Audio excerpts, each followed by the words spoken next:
드디어 오늘 함께 읽었던 말씀이 3절인데 3절부터 편지의 내용이 시작되어지는 건데 우리 3절 말씀 같이 한번 읽어볼까요? 찬송하리로다 하나님 곧 우리 주 예수 그리스도의 아버지께서 그리스도 안에서 하늘에 속한 모든 신령한 복을 우리에게 주시되. 뭐라고 시작하죠? 뭐라고? 찬송하리로다 라고 시작하고 있어요. 그냥 우리 성경 읽을 때 그냥 인사말 했고 3절에 찬송하리로다 이렇게 시작하는구나 라고 이렇게 생각하면서 그냥 성경을 읽게 되잖아요. 근데 너무 중요한 이야기를 하고 있는 거예요. 무슨 말이냐? 우리 하나님은 찬송해야 된다고. 우리는 하나님을 찬송하자고. 교회는 하나님을 찬송하는 곳이다 라는 것을 이 편지를 통해서 우리에게 가르쳐주고 있는 거예요. 어떤 의미냐면요, 조금 부연 설명을 해드릴게요. 그 밑에 있는 지도가 나오고 있어요. 에베소 한번 찾아보시겠습니까? 에베소. 지금 중간에서 오른쪽에 위치하고 있죠. 아시아주의 수도였어요. 수도. 에베소가 수도였습니다. 그리고 항구죠. 그래서 경제적으로 굉장히 부했던 도시 중에 하나였어요. 기록들을 찾아보니까 20만에서 25만 명 정도가 그 당시에 여기 에베소에서 살았을 것이다. 많게 추정하기는 50만까지 보고 있어요. 별로 놀라지 않으시는데요. 굉장히 많은 사람들이 이곳에서 살고 있었던 곳입니다. 그 오른쪽 아데미 신전이라고 하는 곳이 있었고요. 우상 숭배의 중심지였어요. 그리고 부유하다 보니까 많이 성적으로 타락하고 유흥의 문화가 있었던 곳이고, 우상을 숭배하는 그곳에 우리가 함께 읽었지만 말씀 위에 하나님의 뜻으로 말미암아 교회가 세워졌던 곳이었어요. 그러니까 3년 동안 바울이 말씀을 전하면서 많은 사람들이 교회로 몰려들게 되었고 말씀을 나누게 되었어요. 그러면 여러분, 필연적으로 어떤 문제들이 생기냐면, 아까도 함께 읽었지만 교회라는 것이 세상에 있고 그리스도 안에 있기 때문에 필연적으로 어떤 갈등이 생겨요. 수많은 사람들이 모였기 때문에 생각이 다 똑같지가 않아요. 달라요. 갈등이 생겨요. 유대인이 있고 헬란이 있다라고 이제 에베소에 쭉 이제 나올 텐데, 어쨌든 사람과의 갈등 문제가 있었고, 우상 문제가 있었고, 경제적인 문제가 있었고, 정치적인 문제가 있어요. 그래서 사람들이 이렇게 교회에 모였는데 뭐 하는 곳이냐, 이게 지금 우리가 뭘 해야 되는 곳이냐, 어쩌면 교회를 어떻게 우리가 유지해 나가야 할 것이냐, 어떻게 하면 우리가 이 갈등 문제를 잘 해결해야 할 수 있을 것이냐, 우리가 어떻게 전도해야 될 것이냐, 우리가 모여서 먹는 거는 이 먹는 문제는 어떻게 해결해야 될 것이냐, 우리가 교육을 어떻게 해야 될 것이냐, 수많은 생각들과 문제와 어려움에 직면한 그런 상태예요. 근데 바울이라고 하는 사람이 뭐라고 지금 에베소 교회에 편지하면서 뭘 이야기하고 있냐면, 뭐라고 이야기했어요? 3절 말씀에 찬송하리로다, 찬송하리로다.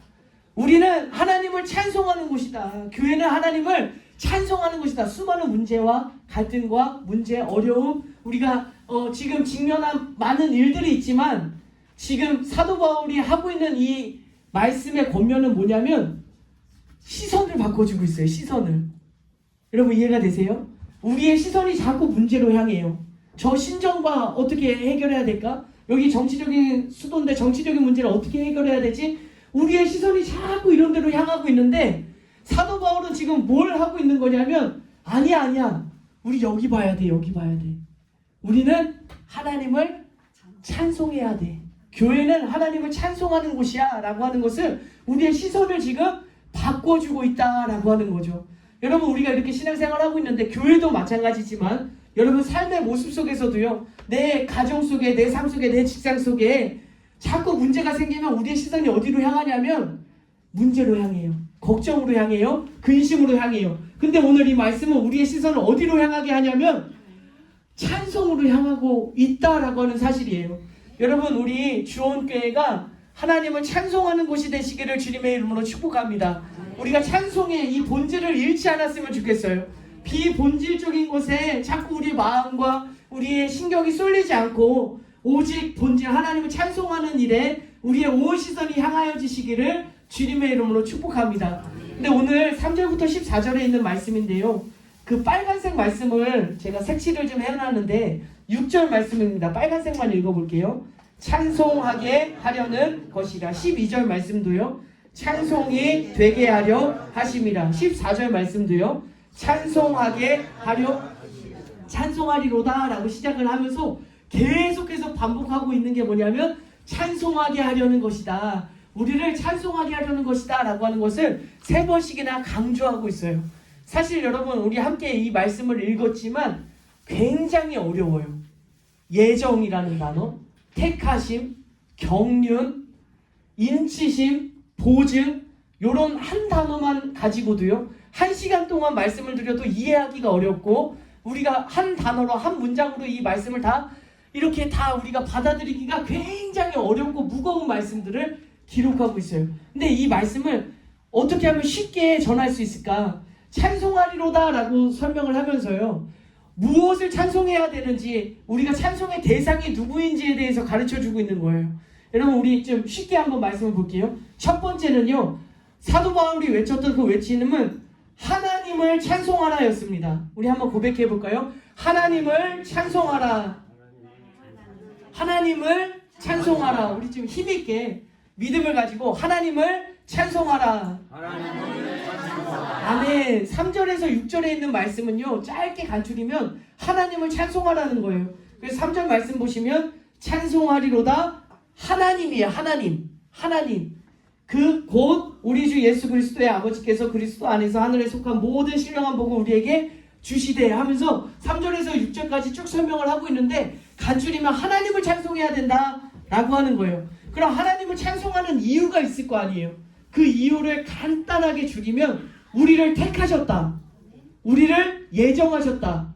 택하시고 예정하셔서 뭘 하려고 하셨냐면 아들들이 되게 하셨다. 그러니 우리 하나님을 찬송해야 된다 라고 하는 것을 고백하고 있는 거예요. 두 번째는요 7절부터 12절까지 있는 말씀인데 우리 함께 고백해 볼게요. 예수님을 찬송하라.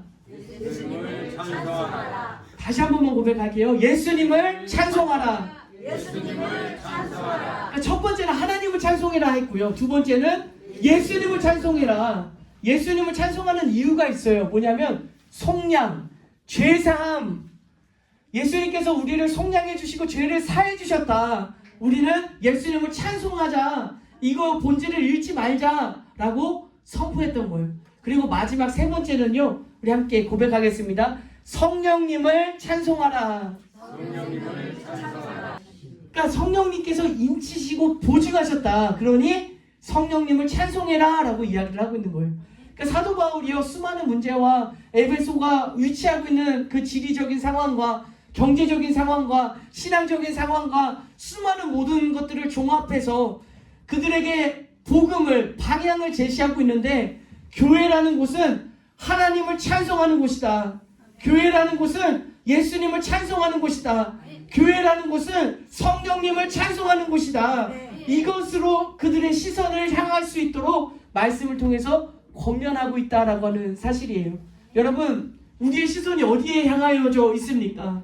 여러분 이렇게 매주 모이다 보니까요 많은 사람들이 모이다 보면 자꾸 우리의 시선이 다른 데로 분산되어져요. 근데 오늘 이 말씀을 기점으로 다시 한번 우리의 시선이 말씀으로 향했으면 좋겠어요. 말씀은 오늘 우리에게 무엇을 권면하냐면 하나님을 찬송해라. 예수님을 찬송해라. 성령님을 찬송해라. 여러분 너무나 어려운 신학적인 용어들이 등장하고 있잖아요. 우리 쉽게 한번 생각해 볼게요. 하나님께서 계획하셨어요. 예수님을 뭘 하셨냐면 예수님은 이 세상에 내려오셔서 실행하셨어요. 계획을 실행하셨어요. 그게 뭐냐면 속량이고 죄사함이에요. 그래서 예수님께서 이 땅에 오셔서 십자가로 향하셨잖아요. 여러분 이해가 되세요? 하나님께서 계획하셨다. 예수님께서 실행하셨다. 그럼 성령님은 뭘 하신 거예요? 성령님은 도장을 찍으셨다. 도장을. 그러니까 뭐냐면요. 이거 예수님께서 값을 다 치루어 주셨어요. 근데 긴가민가해. 이게 맞나? 이 계약이 잘 성화가 된 건가? 그거를 확정해 주시는 거. 확정. 맞아. 너는 하나님의 자녀야. 너의 죄는 예수님께서 모든 죄를 사해 주셨어. 라고 보증해 주시고 인쳐 주셨다는 거예요. 이거 확정해 주신 거예요. 때로는 우리의 믿음이 흔들릴 때도 아니야. 맞아. 예수님께서 다 값을 지불해 주셨어. 너는 하나님의 자녀야. 너는 하나님의 아들이야. 딸이야. 라고 구원받았음을 확증해주고 계시다라고 하는 사실인 줄로 믿습니다. 여러분 이해가 되세요? 쉽게 다시 한 번만 설명해 드릴게요. 하나님께서 모든 일들을 계획하셨어요. 예수님께서 이 땅에 내려오셔서 실행하셨어요. 성령님이 다 모든 것을 확인해 주시고 확정해 주시고 인쳐 주시고 보증해 주셨다라고 하는 사실이에요. 근데 여러분 이 긴 이야기를 줄여서 이렇게 말씀을 드렸지만 더 줄이면 뭐냐면 우리가 하나님 예수님 성령님을 찬송하는 그 이유 목적 내용은 뭐냐면 두 글자로 구원입니다. 구원. 나를 구원해 주신 거예요. 여러분 이해가 되세요? 여기 모여서 우리가 함께 예배드리는 이 예배는 하나님 나를 구원해 주셔서 감사합니다라는 그 마음을 하나님께 올려드리는 거예요. 내가 한 주간의 삶 가운데 이런 삶을 살았지만 하나님은 여전히 나를 사랑하시고 하나님께서 여전히 나를 붙들고 계시고 하나님의 계획을 바꾸지 않으시고 우리를 생명으로 이끌어 주실 줄로 믿습니다. 여러분 이 말씀을요 우리가 너무 많이 들었잖아요. 알고 있잖아요. 마음속에요 익숙해졌어요. 여러분 하나님이 세상을 이처럼 사랑하사 독생자를 주셨으니 그를 믿는 자는 멸망하지 않고 영생을 얻게 하려 하심이라 너무나 많이 알고 있는 말씀이잖아요. 익숙하잖아요. 근데요 이 말씀은요 있을 수가 없는 일이에요. 우리가 이해할 수 없는 사랑이에요. 기이한 거예요. 기이한 거예요. 제가 지금 와닿게 설명을 드릴게요. 저를 신격화하는 거 아니에요.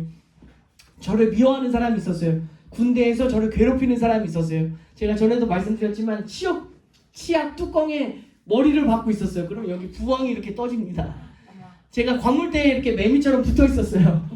천장에 스파이더맨 하면서 이렇게 올라가 있었습니다. 연한 살을 꽂으면서 웃고 있었습니다. 저를 이렇게 괴롭혔던 사람이에요. 괴롭혔던 사람. 그럼 얼마나 마음속에서 믿겠어요. 그 사람 불광동에 사는데 불광동 가기도 싫어요. 생각하기도 싫어요. 그 사람 이름을 지우고 싶은데 계속 머릿속에 안 지워져요. 안 지워져요. 그런 사람이 있단 말이에요. 저를 미워하는 사람이 있어요.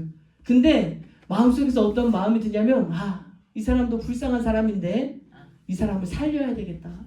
이 사람을 좀 구원해야겠다. 하나님이 이런 마음을 품으신 거예요. 그러니까 사랑하는 존재가 아니에요. 미워했어요. 떠났어요. 괴롭혔어요. 아프게 했어요. 그 사람을 살려야 되겠다. 근데 하나님이 어떤 선택을 하시냐면 영아야 일로 와. 내 하나밖에 없는 아들이잖아요. 영아야 너가 나를 괴롭혔던 저 사람을 대신해서 십자가에서 죽어야 되겠다. 저 미운 사람을 위해서 십자가에서 피를 흘려야 되겠다. 여러분 이해가 되세요? 나를 괴롭혔던 나를 아프게 하고 나를 미워했던 사람인데 그 사람을 살리기 위해서 독생자 예수님을 십자가에 죽이겠다는 거예요. 그리고 그 피로 그 사람이 지은 죄를 사해주고 그 사람이 구원받고 영생받도록 하시겠다라고 하는 하나님이 그런 계획을 가지셨다는 거예요. 여러분 이 말씀이 어디에서 가장 잘 드러나냐면 그 말씀 프린트물로 한번 보시겠어요? 요한일서 4장에 있는 말씀이에요. 한번 읽어볼게요. 하나님의 사랑이 우리에게 이렇게 나타난 바 되었으니 하나님이 자기의 독생자를 세상에 보내심은 그로 말미암아 우리를 여러분 이해가 되세요? 독생자를 보내심은 우리를 살리려고 하나밖에 없는 독생자를 예수님을 이 땅에 보내셔서 죽게 하신다고요. 죽게. 10절 말씀을 읽어볼까요? 사랑은 여기 있으니 우리가 하나님을 사랑한 것이 아니요 하나님이 우리를 사랑하사 우리 죄를 속하기 위하여 화목 제물로 그 아들을 여러분 말씀이 좀 이해가 되시죠 이제? 여러분 이 기이한 이해할 수 없는 상상할 수 없는 받을 수 없는 사랑을 받게 되었다는 거예요. 이걸 하나님께서 계획하셨고 예수님은 그 일을 실행하셨고 성령님은 도장을 찍으셨다는 거예요. 그러니까 우리가 여기 모여서 하나님을 찬송해야 된다. 우리가 다른 거 신경 쓸 게 아니다. 우리가 다른 거 고민해야 될 게 아니다. 우리가 에너지를 다른 곳에 써야 될 것이 아니라 이 은혜를 이 구원을 찬송하자라고 선포하고 있는 줄로 믿습니다. 여러분 우리 하나님을 찬송했으면 좋겠어요. 이해할 수가 없잖아요. 내가 이 사랑을 감히 받을 자격조차 없잖아요. 그런데 그 일을 행하신 우리 하나님 계획하시고 실행하시고 도장 찍어주신 그 하나님을 생각하며 그 오직 하나님을 찬송할 수 있는 우리 주원교회가 되시기를 주님의 이름으로 축복합니다. 근데 여러분 오늘 꼭 드리고 싶은 권면의 말씀이 있어요. 이 너무나 귀한 사랑을 받았잖아요. 하나님을 찬송하는데 언제 찬송하는지 아세요 여러분? 우리가 찬송의 대상이 누구냐? 하나님, 예수님, 성령님. 뭘 찬송하느냐? 하나님 계획하시고 예수님 실행하시고 성령님 도장 찍어주셨다. 자기 아들을 우리를 대신해서 화목 제물로 삼으시고 속량 죄사함 해주셨다. 이 내용을 알잖아요. 이 은혜를, 이 내용을 하나님 감사해요. 하나님 찬송합니다. 라는 이 찬송을 언제 드려요? 어디서 드려요? 교회에서? 아니 집에서도 하고 교회에서도 하고 집에서요? 어디서 해야 될까? 이 찬송을? 항상 여러분 여기는요 티가 안 나요. 티가 지금 여기는요 다 하나님을 찬송하러 온 사람들 같아요. 다 하나님을 찬송하는 멋진 모습들이세요. 근데 하나님을 찬송하냐 하나님을 찬송하지 않냐는 언제 나타나는지 아세요? 오늘 밤을 자고 내일 아침 눈을 뜨는 순간 결정돼요. 내가 하루를 시작하는 그 마음이 하나님을 찬송하는 마음이냐고. 월요일날 너무 피곤해. 너무 힘들어. 직장에서 이런 일 저런 일들로 시달렸어요. 몸은 너무 아파. 너무 힘들어. 너무 괴로워. 그때예요. 그때. 주일날 예배당에 나와서 찬송 드리는 이 모습은 다 같이 찬송하는 것 같아요. 근데 진짜 하나님을 찬송하는 그 삶은 어디냐면 내 삶의 현장이에요. 나를 괴롭히는 사람들을 만났을 때 내가 하나님을 찬송하는지가 드러나요. 내 삶 속에 어려움이 닥쳤을 때 내가 하나님을 찬송하는지가 드러나요.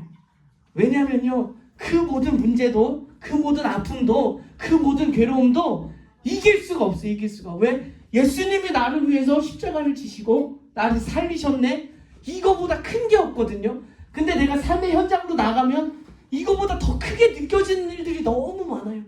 그래서 하나님을 찬송하기보다는 아우 피곤해 자도 피곤해 오늘 하루 어떻게 오늘 일들 이거 다 어떻게 이 모든 걱정과 근심이 가득 차 있는 삶이에요.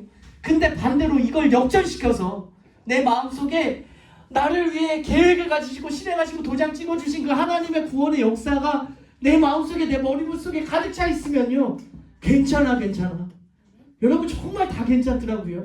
뭐 어때 날 좀 미워하면 어때? 내가 경제적인 손실을 좀 입으면 어때? 내 몸이 좀 불편하면 어때? 주님이 나를 살리셨는데 나는 영원한 생명이 내 안에 있는데 주님께서 나를 안아주실 건데 괜찮아 라는 그런 마음의 평안이 임하는 줄로 믿습니다. 여러분 우리는요 상황을 변화시켜 달라고 기도해요. 하나님 이 상황을 좀 변화시켜 달라고 저 사람을 좀 변화시켜 달라고. 근데 하나님은요 어떻게 역사하시는지 아세요? 나를 변화시키시는 거예요. 아멘. 그 사람은 똑같은데 내가 그 사람을 바라보는 눈이 변화시켜 주시는 거예요. 상황은 똑같은데요. 문제는 똑같은데 내가 그 문제를 바라보는 시각이 달라지니까 주님이 나를 붙드시고 계시는 사랑하시는 그 사랑이 너무나 내 마음속에 와닿으니까 괜찮네. 문제보다 크지 하나님 날 사랑하잖아요. 나를 반드시 이끄실 줄로 믿습니다. 성경을 보면요 그런 영화가 자꾸 생각나요. 007 영화를 보면요 항상 주인공이 처음부터 다 이기지 않아요. 또 위험을 만나게 되고 또 어려움이 생기게 되고 배를 타고 어디 높은 데서 뛰어내리기도 하고요. 근데 주인공이 심장에 총을 맞고 죽는 일은 한 번도 못 봤어요. 결국에는요 누가 이겨요? 주인공이 이기더라고요. 어쨌게든 그러니까 많은 시련이 있지만 결국에는 누가 승리하냐면 그리스도인들이 승리할 줄로 믿습니다. 아멘. 여러분들이 승리할 줄로 믿습니다. 아멘. 왜냐면 주님께서 여러분 꼭 붙들고 계실 거예요. 우리의 시선이 주님께로 향하여져서 나아갔으면 좋겠어요. 첫 번째 권면은 찬송은 월요일부터 내 삶 속에서 올려드리는 찬송이 되기를 권면드리고요. 두 번째는요 여기 모인 우리 모두가 다 똑같아요. 제가 목사라고 제가 다르지가 않아요. 뭐가 다르지가 않냐면 다 죄인이에요. 다 예수님이 필요해요. 다 예수님의 십자가 없이는 구원받을 수가 없어요. 그 이야기를 성경에서는 이렇게 이야기하거든요. 로마서 3장에 있는 말씀입니다. 한번 같이 읽어볼게요. 그러면 어떠하냐? 우리는 나으냐? 결코 아니라. 유대인이나 헬라인이나 다 죄 아래에 있다고 우리가 이미 선언하였느니라. 기록된 바 의인은 없나니 하나도. 사도 바울이 뭐라고 이야기하냐면 야 우리가 뭐가 더 낫냐? 저 사람들보다 우리가 더 뭘 잘했냐? 다 똑같다. 우리 다 죄 아래에 있고 우리 모두가 다 십자가 그 구원 없이는 구원받을 수 없다. 행위로 구원받는 거 아니다. 목사한다고 구원받는 거 아니다. 봉사 더 한다고 구원받는 거 아니다. 우리 안에요. 우리 안에 교회 안에 에베소 교회 안에 이런 생각들이 얼마나 가득 차 있었을까. 나는 유대인이야. 나는 말씀을 지키면서 살아왔어. 너 헬라인이잖아. 너 지금까지 뭐 하면서 살아왔어. 나는 너보다 나아. 나는 당신들보다 나아 했던 그런 생각들 가운데요. 사도 바울은 뭐라고 이야기하냐면 다 똑같아요. 다. 누구든지 주의 이름을 부르는 자는 구원을 얻으리라. 여러분 여기서 단 한 명도요. 저 포함해서 모든 사람에게 적용되는 말씀이 뭔지 아세요? 맨 마지막에 있는 말씀을 한번 읽어볼게요. 예수께서 이르시되 내가 곧 길이요 진리요 생명이니 나로 말미암지 않고는 아버지께로 올 자가 아멘. 여러분 얼마나 감사한지 모르겠어요.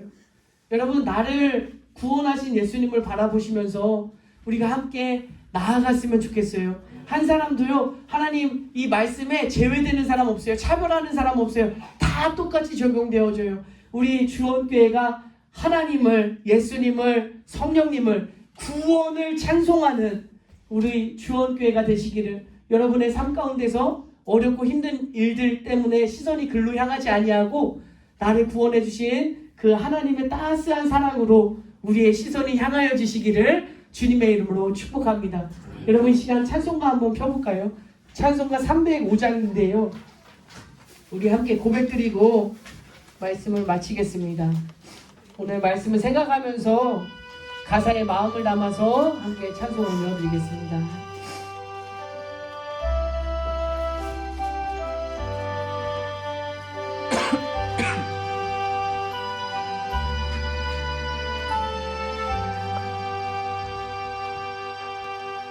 나 같은 죄인 살리시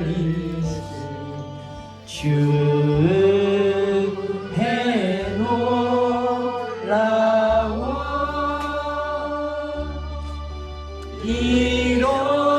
이뤘던 생명